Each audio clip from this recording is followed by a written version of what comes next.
All right, good evening, everyone. My name is Sarah Kirkish, and we will be starting here in just a few minutes. We're going to give a few more minutes for people to join us. Thank you so much for joining us for our 2025 information Q&A, a kind of a highlight of our 20th season with Jeffrey and Christine Smith. I'm just going to give everybody just a few more minutes. We are recording, so you can listen to the recording afterwards. We will make time available at the end for questions. Feel free to type them into the chat room. Then at the very end, once we turn off the video recording, we will open it up so that if everybody wants to hang out afterwards, they can turn their videos on at that point. And I think just got a few more people joining, just make sure nobody's waiting to join us. Well, it is top of the hour and welcome everyone. Again, I'm Sarah Kirkish. I do reservations and shore support for Jeffrey and Christine in Northwest Navigation. Welcome everybody for our 2025 information session, where we're going to talk about our 20th season, and we're going to have Jeffrey and Christine walk us through some of our trips, what it's like to be on the boat, and then at the end, we will answer your questions, and there will also be a replay available afterwards for everybody who has registered for our presentation this evening. I'm very excited to have everyone join us. Again, if you would like to ask any questions, feel free to type them into the chat room, and we will answer them at the end. And with that, I'm going to have Christine go to the welcome slide so we can talk about what we're going to talk about. Again, we had our welcome. We're going to talk about us, Jeffrey, Christine, myself, some of our background, how we got to the David B and how things started here with Northwest Navigation, some of our destinations. We're going to talk about that, each and every one of them for the 2025 season and our 20th season up in Alaska. About the David B, we're going to talk about take a tour of the David B, and then we're going to have some FAQs and kind of a recap, and then have a chance for some Q&A. So with that, I'm going to turn it over to Captains Jeffrey and Christine Smith, and they can talk about how they got started with the David B. The two of us met in 1995, and we bought the David B a few years later. We restored it with the hope of trying to run it as a passenger vessel. And in 2006, we started actually carrying guests. My background, I began working on boats way back in the 90s. I'd owned a whole bunch of sailboats and that kind of thing beforehand, and started working on boats for real in 1990 and worked my way up to where I have a captain's license. And then when we met, I had no boating background at all. So that was in 1995. And it was a few years later, I got my first job working on a whale watch boat at the same company Jeffrey had been working at. And during that time period, we found and bought the David B. We're working on our restoration. And in 2006, we began starting our tours. And throughout that period of time, I kept learning and doing more. And I eventually also have a captain's license. And now we enjoy taking people on trips in Alaska and Washington State, San Juan Islands. And again, I'm Sarah Kirkish. I've been helping out Jeffrey and Christine with reservations and shore support and cat staff duties during the summers since 2014. I was actually first met them on a San Juan Islands trip back in 2010. And then I asked if I could help them after a few years. I do all sorts of things throughout the year. If you're ever signing up for a trip, you're talking with me first, and then hopefully all the way to get to the boat and then afterwards. And I also support Jeffrey and Christine during the season. If they need something, I ship it up to them, and I take care of their 3 cats, Thea, Ada, and Ramona, during the summers. And it's my honor to do that. And we might have a quick poll of asking everybody who's participating where you might be participating from. So I'm going to launch our attendees location poll here, so you should be able to see that. And everybody who's online, feel free to click on where you're joining us from, if it's from the Pacific Northwest, the Southwest, the Northwest, South Central, Mid-Atlantic. We've got some people answering questions. About half of the participants so far have clicked on an answer. We'll give it just a minute or two and then end the poll, and we can share where everybody is participating from this evening. Okay, so looks like I'm going to share the results. And it looks like the bulk of everybody is coming from the Pacific Northwest, also from the Northeast, and then the West Coast, and then a few other folks from all other. So welcome, welcome. We're very excited to have you here. So with that, I'm gonna turn it back over to Jeffrey and Christine. We offer trips on the David B in a couple different places. The bulk of our trips are in Alaska. We operate in two different areas in Southeast Alaska. One of those is Glacier Bay. This is actually a beautiful moment of a wolf crossing a little sandbar in Glacier Bay. And we operate in Glacier Bay National Park and Preserve. And we also offer trips in the Juneau area and south from Juneau. Most of those trips go to Admiralty Island and also to the fjords that are in that area, Tracy Arm and Endicott Arm. Then we also offer trips in the San Juans, and that's a little cluster of islands in the area right along the coast of the state of Washington. Here's a little map that shows you where that area is.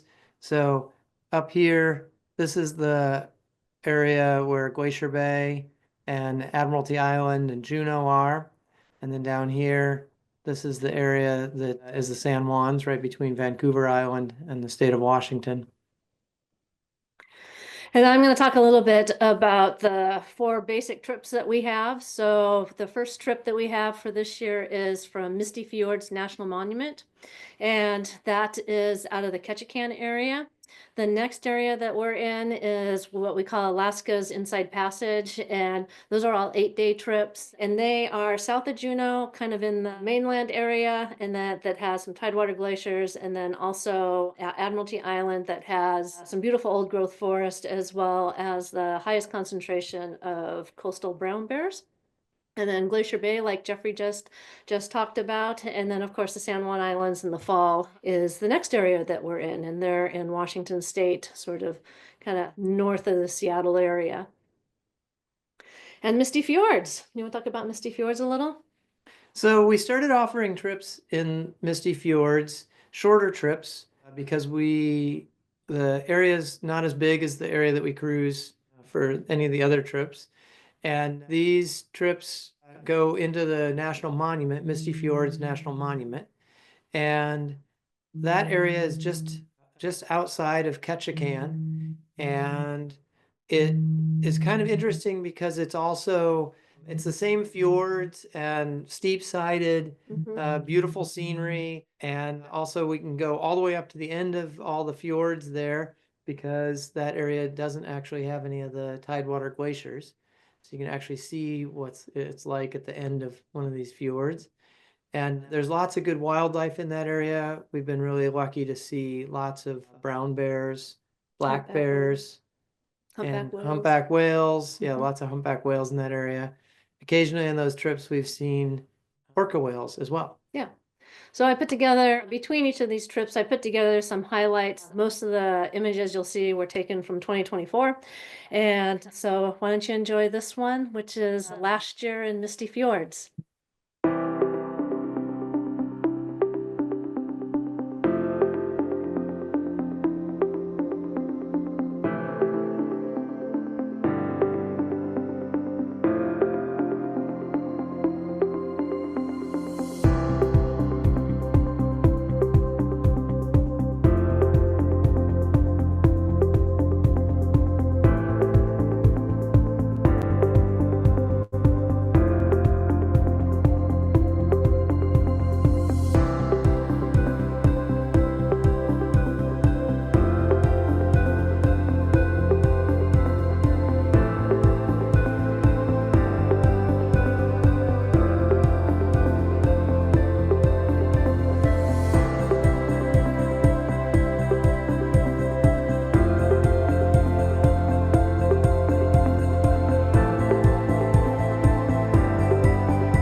So that was last year, Misty Fjords, and as you can see, it's a place that there's a lot of really beautiful wildlife, and some of the stuff that we do there is we take trips ashore and we do some kayaking and just generally enjoy it. Moving on to the next one, Mhm. which is the Inside Passage. This is kind of a confusing description for a lot of people, Mhm. but there's a little stretch of Southeast Alaska that's part of the northern end of the Inside Passage, and our trips are in that area. They typically start and end in Juneau, although the first one and the last one start in Petersburg and the last one ends in Petersburg. We have a few of them that are sold out this year, a few of them that still have space available. And I then see we it. also have, we have a couple of the trips that go to Pat Creek Brown Bear Observatory on Admiralty Island. So you'll see those are listed in there. I think those might be sold out this year, but we do have a wait list and there's availability for 2026 as well. So I have another little video that has some highlights to kind of give you an idea of what are the things that you would see on one of our trips.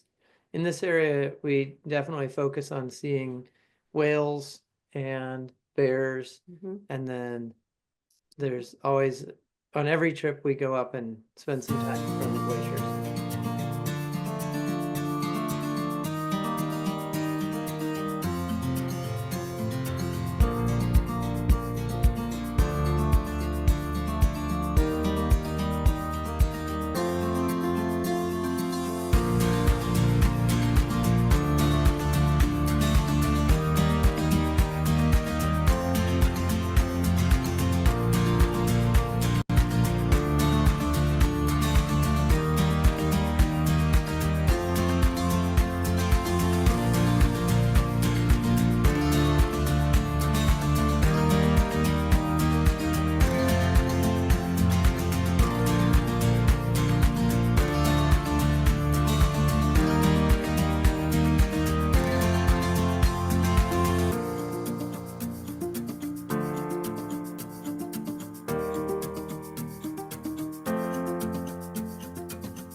So you can see that a lot of what we do is we do a lot of shore excursions. So we might go spend some time in the old growth forest there. We spend a lot of time watching whatever wildlife happens to be near us. And then we also do kayaking and we have a few photography trips as well that we do in this area. So the next, sorry about the pause Yeah. there, the next one of our styles of trips is these trips I was talking about in Glacier Bay National Park and Preserve. We have one of the few concessions for boats our size to run in the national park. And one of the really nice things is that it's a huge area and there are very few boats that are permitted in at any time. So when we're there, we're one of the few Mhm. wandering around, and we very often we're the only boat anchored in the places we go to, and we're the only ones on the beach in a lot of those places as well. We get to wander around in amongst icebergs on the beach. We get to go right up to the front of glaciers so we can be there and watch as they calve. And there's also lots of good wildlife viewing, Mhm. goats, whales, bears. There's We've seen wolves. wolves. Yep. Yeah. There's a little video about that.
So one of the things I like about Glacier Bay is that there's a lot of opportunity to walk along the beach in various places. It's compared to the Alaskan Side Passage trips, Glacier Bay is a much more wide open area.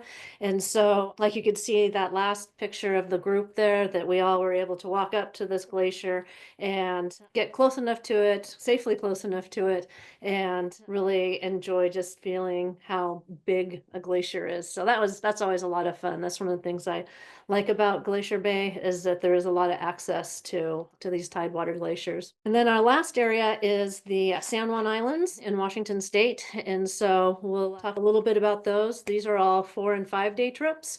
This year we have some space available on our photography trip, and I always think the San Juan Islands are a little bit more urban. We occasionally run across some whales, but there's just a lot of birds. If you're really into birds, certainly the San Juan Islands is a great place, as you'll see in this next video that we have.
If you haven't tried kayaking before, we offer kayaking all kinds of places we go to. The San Juans is a great spot for it. The places we go to are really protected, and there's a lot of really interesting stuff to look at along the shore. Kayaking's really good for going in shallow water and looking at the bottom and looking at the shore up close. And there were a bunch of pictures in there of kayaking. We do that in Alaska as well, and in Glacier Bay, all those trips. But the San Juans really excel for the kayaking. Yeah. And our San Juan Islands trips are in the fall, usually September, October, which is a really great time in the San Juan Islands. If you're familiar with them, they're often really busy during the summer months, but they're drier than the Seattle area. And then when you get out in the fall, it's quiet, it's beautiful. We have these big leaf maples that turn this beautiful bright yellow color, and it's a really wonderful place in the fall. So we hope you join us there. And then before we leave the San Juan Islands, I think we've got another poll possibly coming up. Is that right? Yeah, you want to start the poll? So the next poll that we're going to talk about is, have you been on a David B. cruise? Of the people who are with us tonight, who has been on a David B. cruise previously? So I'm going to launch that. And obviously, no, yes, 1 time, 2 times, 3 times, more. It's always fun. I'm always really excited when we have repeat passengers that I get to chat with, and it's always good to see them join again. But we're always happy to have new people join us too. So with that, it looks like everybody has answered. So I'm going to end the poll, and it looks like, at least this evening, about 80% of the folks online tonight have not been on one of our trips, but we have people who have been 1 time, 2 times, and definitely 3 or more times. So welcome back. And for those who haven't joined us yet, well, and we're glad you're here tonight. So with that, we'll go on to the next section. Yeah, which the next section, last year, for the longest time, people have often asked, what does the boat, they're talking to Sarah and they want to know what the boat looks like. And we've never really had a good way to show off the David B. So last year we got in touch with some videographers and they helped us put together a video tour of the David B. So we're going to play that next. Hi, I'm Christine. And I'm Jeffrey. And we're the owners of the motor vessel David B. And we're going to take you on a little tour here. So come along. Welcome to the David B's galley. This is my favorite part of the boat, not only because it's where I spend all of my time cooking, but it's also because where we can sit 8 people at the table, we share all of our meals together and lots of stories. One of the things that's really special about the David B's galley is that I cook on a wood-fired cook stove. I use local seafood. I just wanted to stop it first. I don't know if it's janky for everybody else out there, but our video was looking a little messed up. So, okay. Vegetables if I can find them. And then I bake a lot of bread and pastries on the boat. Everything from sourdoughs to croissants and pain au chocolat. Having a wood-fired stove is something unique on a lot of boats, but it's something that really makes the David B feels warm and comfy and inviting. Besides spoiling my passengers with great things like fresh-made croissants and artisan breads, I also like to treat them to fresh-made ice cream on the boat. This part of the boat is what we call the coffee area. And here we have coffee, decaf, and hot water. Our coffee is our own personal roast. We also have hot tea, cocoa, both dark chocolate and a white chocolate. And in the mornings when people first come up and they're just starting to think about their day, I have a little journal book right here that people can do a writing prompt or a little art prompt, and it's something that we all kind of like to share. So moving on from the coffee station, we also have this drink station here. This has a place where you can fill your water bottle, wash your hands. We have an ice maker and then also a beer cooler right down here. And this space is the saloon. This space is a great space. We've got these benches on either side that people can sit on to see out. We have a library over here. We also have a cute little gnome stove over in the corner that keeps the place nice and cozy warm. Above my head, there's a screen that we can swing around to the front of the room, and we also have a projector over here that we use during our photography workshop classes. Now let's go look up in the pilot house. We do a lot of teaching classes for navigation kind of stuff, and this space makes an awesome place for that. People can play with the plotter, they can zoom in and out and look at our course. When we built this, we jokingly called this the captain's seat over here, and I never sit in it because there's always at least one person, one guest sitting in it, usually 3 back here on this side. A lot of times in the evenings, this spot up here is really calm and nice to be in. When we aren't actually underway, people come up here and sit and drink a glass of wine, stare out the window at the beautiful scenery. Now we're going to go down and look at the staterooms down below.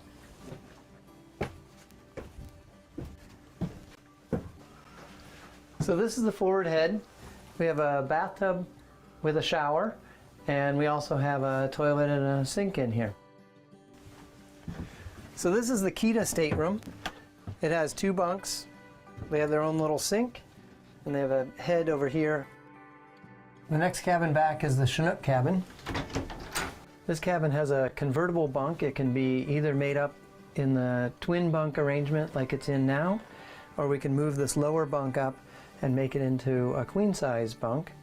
The next cabin back here is the sockeye cabin. This one always has a queen size bed, and then they have a head over here and they have their sink in the head over here. So the next one back here is the coho cabin. They have the same split bunk. They can also be made up into a queen size bed. And then over on this side they have a head with a little sink. Now we're in the engine room. This is our main engine from 1929, the original engine in the boat. It's a 3-cylinder Washington step. It makes 100 horsepower at 325 RPM, and it sounds like a big sewing machine when it's running. You can stand right here next to it at full throttle and have a loud conversation with somebody. Now we're on the upper deck. And this is where we keep our skiff and our kayaks. It's also a really great spot up here to hang out, especially when we're up in front of the glaciers watching the glaciers calve. It's good for wildlife watching as well, just because you're up high and you can see down. Thanks for coming with us on our little tour. And we hope you'll contact us soon and join us on the David B. I'm Pete. This next thing we wanted to show you was what some of our passengers say about us and how they feel about it. We feel about going on one of our trips. We are now at a point where 70% or so of our guests are repeat guests. And I think that shows a lot about the experience that they had the first time and the fact that they wanted to come back and have another one like that. And this is Pete and Jackie. We're going to show a testimonial video with Pete and Jackie, who came with us on, they'll explain this, but they came with us on our first season, and they've been back several times, and it was a treat for us to have them come and share their experience on the David B with you. Cruise for Jackie for her birthday to go do a lighthouse tour of the San Juans. Or a whale tour, as it turned Yeah, out. turns out Because there were better whales than there were lighthouses. way more whales than lighthouses. Yeah, which was super fun. But we've gotten to go on the David B a number of times. We flew up to Petersburg, and we sailed in and out of Petersburg. And it was, I think, Yeah. still to this day, the best trip we've taken of any type in our lives. Yeah. It was It was great. mind-blowingly beautiful. And we lived in Alaska for a long time before we came here, but we'd never seen it that way. And it was, the wildlife was amazing. The scenery was extraordinary. Yeah, incredible. The food is always amazing. I'm a big fan of boats, and so any opportunity to be at sea is great, but I had never had the opportunity to be at sea in luxury and with these amazing people. We've met all these people through the boat, people who've worked on the boat, people who've traveled on the boat, people who have some familiarity with it. And it's a very easy group to fall into because there are people who share this interest in the natural world and have an interest in this type of trip. 20 years ago, I tried to surprise my wife with a trip through the San Juans for a lighthouse tour.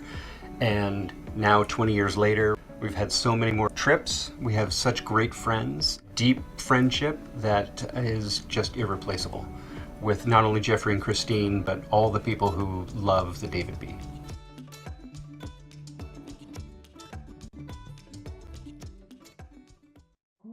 And our last poll is for those of you who are participating, if you're interested in joining us this year. We have several trips that are already sold out and there are wait lists available, but we do have several trips, especially in the Inside Passage, that do have spots available. And so I'm happy to answer any questions you might have about those trips. But right now we'll just have it, looks like we've got pretty much everybody has answered. We're going to share the results. So it looks like it's about half of the folks who are on tonight have not been on the David B yet, but definitely interested. And then we have several that are already scheduled and others that are just looking, which is great.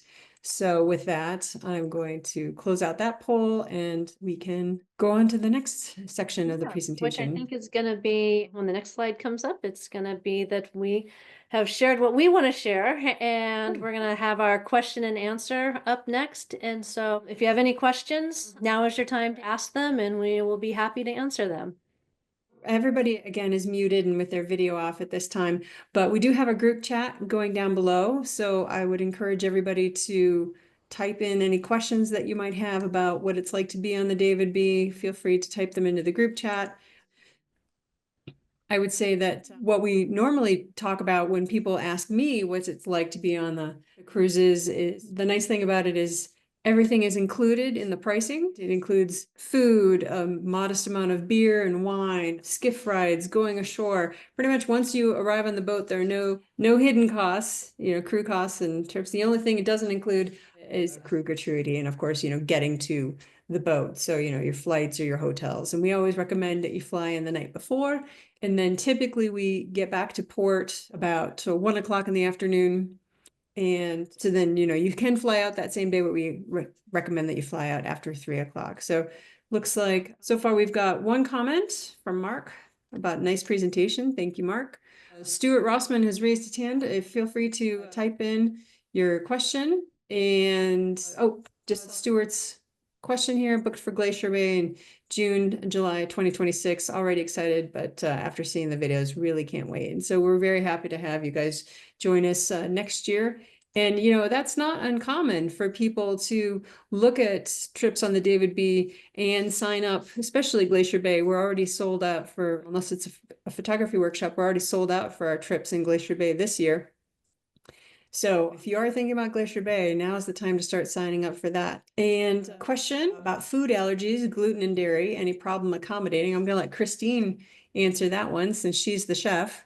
No, I don't have any problem accommodating gluten or dairy issues. We've had plenty of people over the years who've had a variety of different dietary issues. And so long as I know about them ahead of time and kind of plan my menu and I can have the appropriate stuff for you on board, I don't have any problems at all. So feel free, if you're interested, to ask me questions about my menu, and I'm happy to cook for you. Again, any questions you might have, feel free. But the other things I like to talk about is, if you do sign up, we require a 25% non-refundable deposit, and then the balance is not due until 90 days before the trip sails. So that's usually pretty straightforward. We have another question about how far in ahead do you need to know about dietary restrictions. Usually about a month before the trip is when I ask people to fill out like a health and liability form. And this is where they can indicate any medical issues we need to be aware of, or any food restrictions or dietary preferences. So that's usually about how far in advance that we like to get that information out to Christine. There's another question from Mark about, is there any personal fishing allowed? I'll let Jeffrey answer that one. So we do lots of crabbing. On the trips that go to Glacier Bay, it's one of the few places we don't crab. And that's because the sea otters that live there have done all the crabbing for us and there are none left. But in the Inside Passage trips, the other trips based out of Juneau, we definitely do crabbing. And the earlier trips in the season, I used to always say those were the ones where we were more likely to be lucky and get more crabs. But lately it's been pretty even across the board. And so we've done pretty well. In terms of actual fishing for salmon or halibut or something like that, we don't do any of that, partly because we're kind of on the move a lot of times and it's hard to fit it into the schedule for everything else we're doing. But also we want people to have the best experience. And so if they want to go do something like that, we highly recommend that they come to Alaska a day early or stay a day late and go out with somebody who's a dedicated fishing guide. Those people know where the fish were yesterday. And so they're way better at finding the fish for you today.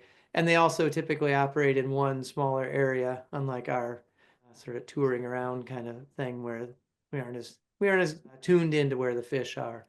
Can people bring their own fishing pole? People can bring their own fishing poles, and we have had people fish off the back.